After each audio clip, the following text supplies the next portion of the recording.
आधार खोती जा रही है देश के भीतर, उसने अपने बचाने के अभियान के तहत कुछ लोगों को फिरौती में जोड़ा है और उसी का एक हिस्सा आए दिन एक नए सीरियल के रूप में आ पड़ता है। और वो हिस्सा आज भी जो केजरीवाल नाम का नाटक चल रहा है उसी सीरियल का ये हिस्सा है, जो कि लगातार ये बताने से इनकार कर देते हैं कि 10 जनपद के साथ इनकी क्या डील है।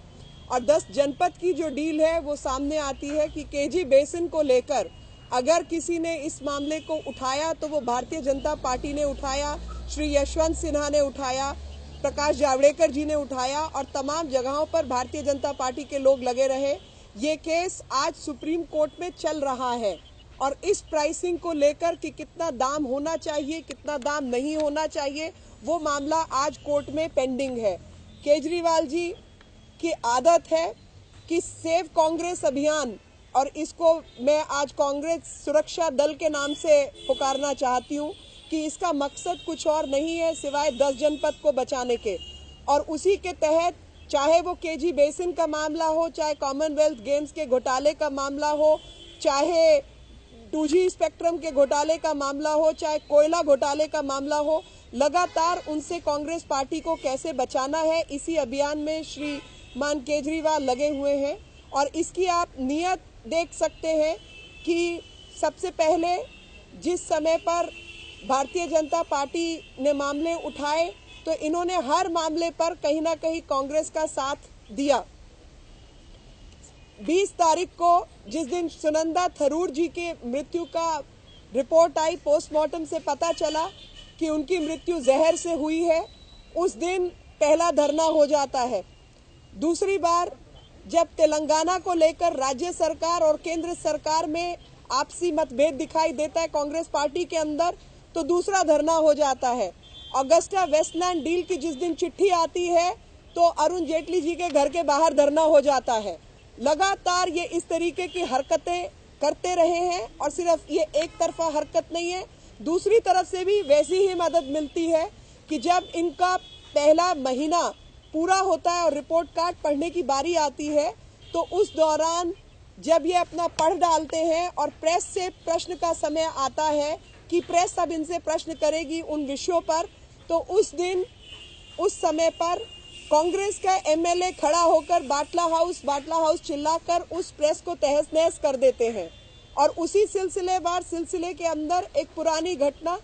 रिप्रेजेंटेशन ऑफ पीपल्स एक्ट के जो केसेस हैं और जो लॉ है उसके मुताबिक इनका जो सिंबल है झाड़ू, वो रिजर्व सिंबल नहीं हो सकता था पहले चुनाव में। वो 10% वोट और 10% लोगों के साथ जब तक वापस नहीं आते तब तक उसको आप रिजर्व सिंबल किसी पार्टी को नहीं दे सकते। और ऐसा पूर्व में जब उमा भारती जी ने अपनी नई पार्टी बनाई थी और उगते सूरज का निशान मांगा था तो नहीं दिया गया, लेकिन इस बार चुनाव की नोटिफिकेशन जारी होने के बाद इनका जो सिंबल है उसको रिजर्व कर दिया गया। तो ये जो 60 गांठ चल रही है 10 जनपद बचाओ अभियान, उसमें केजरीवाल जी पहले स्पष्ट करें कि तमाम लोग, जैसे कि इनकी अपनी बहन एनएससी में बैठी है नीता केजरीवाल, से इनका क्या रिश्ता है ये बता दें कि 10 जनपद से इन्होंने क्या चिट्ठियां लिखवाई थी जब ये नौकरी में थे। ये बता दें कि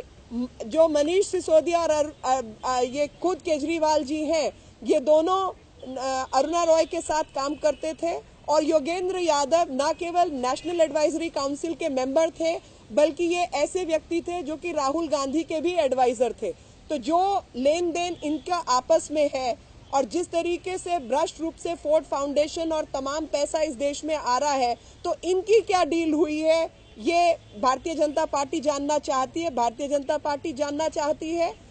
कि फोर्ड फाउंडेशन का जो मामला है उसको कांग्रेस की सरकार दबा के रखेगी और कोर्ट में अपने आप को भी बचा के रखेगी कि वो सारे कागजात इन्होंने अब तक उपलब्ध नहीं कराए हैं। और ये कॉमनवेल्थ घोटाले के ऊपर शुंगलू कमेटी को दबा के रखेंगे, उस पर कोई काम नहीं करेंगे। और ऐसी तमाम डीलें जो है उसका स्पष्टीकरण अरविंद केजरीवाल जी दें, क्योंकि कहीं ना कहीं अरविंद केजरीवाल जी एक ऐसे नेता के रूप में उभरे हैं जिन्होंने अपनी जिम्मेदारी से भागे एक मुख्यमंत्री के रूप में